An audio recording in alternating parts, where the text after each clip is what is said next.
I found the emails on a Tuesday. Not because I was looking, not because I didn't trust her, but because she left her laptop open on my desk when she went to lunch, and a notification popped up. From my boss. Can't wait to celebrate your promotion tonight. You earned this. My promotion.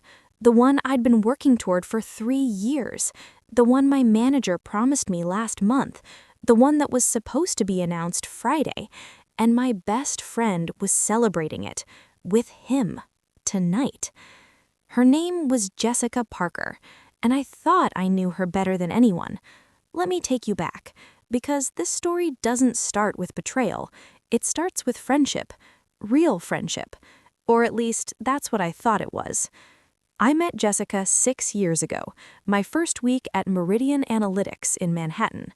I was a junior data analyst, shy, uncertain, trying to figure out how to survive in a cutthroat corporate environment where everyone seemed 10 steps ahead.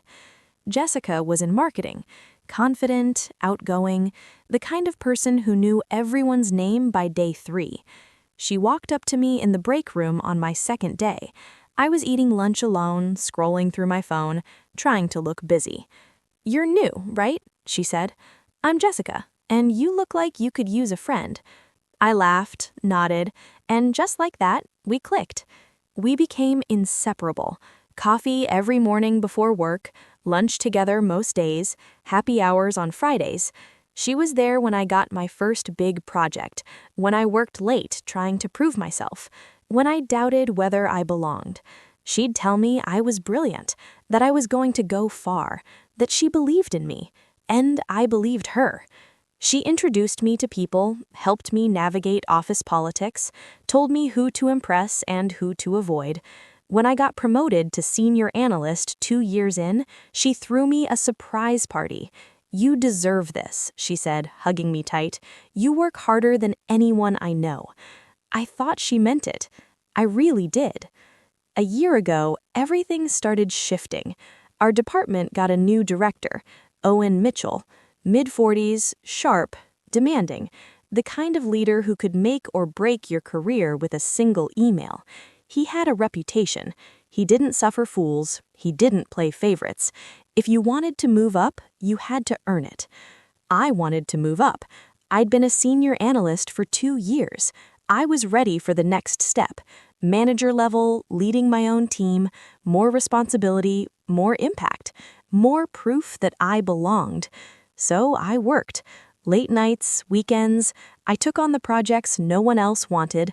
I delivered results, consistently, quietly, and Owen noticed.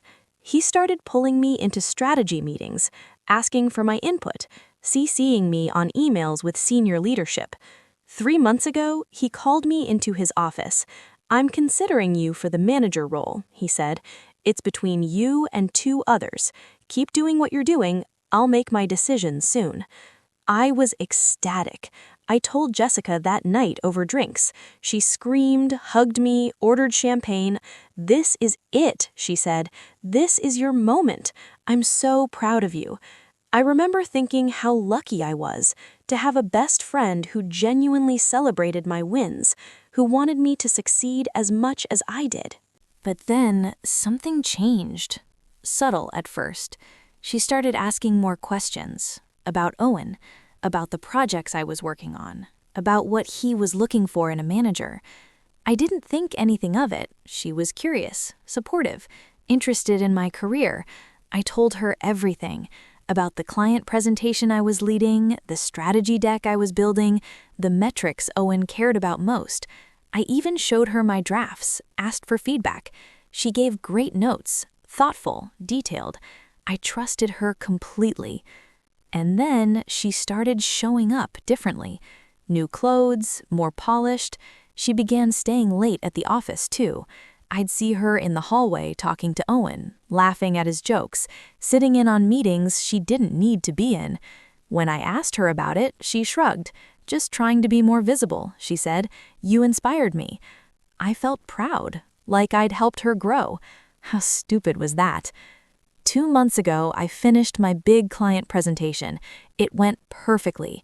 The client loved it. Owen sent me an email afterward. Exceptional work. Let's talk next week about next steps. I knew what that meant. The promotion was mine. I could feel it. I told Jessica. She smiled, said all the right things, but something felt off. Her smile didn't quite reach her eyes. She changed the subject quickly, started talking about her own projects, her own wins. I brushed it off, told myself I was being paranoid. The following week, Owen called me into his office, but he didn't offer me the promotion. He said he needed more time, that the decision was harder than he expected, that he wanted to see one more quarter of results before committing. I was crushed, confused. I'd done everything right. What more did he need? I went home that night and cried. Jessica came over, brought wine, listened to me vent. "He's an idiot," she said. "You're the obvious choice. He'll figure it out." I believed her, because I needed to. Then came last week. I was in back-to-back meetings all day. When I finally got back to my desk, there was a note. "Covering a last-minute client call in conference room B. Left my laptop on your desk. Mind peeping an eye on it? Thanks, Jess." I didn't think twice. We did this all the time. Watched each other's stuff, borrowed chargers, used each other's desks when hours were messy. It was normal, easy, trusting. I sat down, started answering emails. And then her laptop screen lit up. A notification from Owen. "Can't wait to celebrate your promotion tonight. You earned this." I stared at it, read it again and again. My heart started pounding. My hands went cold. This had to be a mistake, a misunderstanding. Maybe Owen sent it to the wrong person. Maybe it was about something else. Maybe... I opened her email. I know I shouldn't have, but I couldn't stop myself. And what I found destroyed me. Months of emails between Jessica and Owen, professional at first, then friendly, then flirtatious, and then strategic. She'd sent him my presentation, my strategy deck, my ideas, repackaged as her own. She'd positioned herself as the innovative thinker, the rising star, the one who deserved the promotion, and he believed her. There was an email from 3 weeks ago, Owen to Jessica. "I'm impressed by your initiative. Your strategic vision aligns with where I want to take this team. Let's discuss the manager role. I think you'd be a strong fit." She responded, "I'd be honored. I've been working toward this for a long time." A long time. She'd been working toward my promotion, using my work, my trust, my friendship, and I'd handed it to her, piece by piece. I sat there, frozen, numb. I didn't cry, didn't scream, I just stared at the screen, at the evidence of a betrayal so calculated, so deliberate, it didn't even feel real. Jessica came back 20 minutes later, smiling, casual. "Thanks for watching my stuff," she said, reaching for her laptop. I closed it, handed it to her. She didn't notice anything wrong, didn't sense the shift, just tucked it under her arm and asked if I wanted to grab dinner. "I can't tonight," I said, my voice steady, calm. "I have plans." "Oh, okay. Tomorrow then?" "Sure." She left, and I sat there, and for the first time in 6 years, I didn't see my best friend. I saw a stranger, someone who'd been playing a long game, and I'd been too blind to see it. I didn't confront her. Not right away, because I knew if I did, I'd lose control. I'd cry, I'd yell, I'd give her the satisfaction of knowing she'd broken me, and I wasn't going to do that. Not yet. Instead, I did something I'd never done before. I got strategic. I stopped trusting. I started documenting. Every email, every file, every timestamp showing when I'd created the work she'd claimed as hers. I built a case. Quietly, carefully, because I wasn't just going to call her out, I was going to make sure everyone knew exactly what she'd done. I also started paying attention to how she operated, how she manipulated, how she made herself indispensable to Owen while subtly undermining me. Little comments in meetings. "I'm not sure that approach is feasible. We might want to rethink that timeline." Always framed as helpful, always designed to make me look unprepared. And Owen ate it up, because he didn't know. He thought she was the star, the one bringing fresh ideas, the one who understood the vision. He had no idea she'd stolen every single one of those ideas from me. The promotion was announced 3 days later. Jessica Hart, new marketing manager, effective immediately. There was a company-wide email, a small celebration in the conference room. Owen gave a speech about her initiative, her creativity, her leadership potential. I stood in the back, watched her smile, watched her accept congratulations, watched her hug people who had no idea what she'd done. And when she caught my eye, she mouthed, "I'm sorry," like this was some unfortunate accident, like she hadn't orchestrated the whole thing. I didn't respond. I just smiled and walked away. That weekend, I did something I should have done months ago.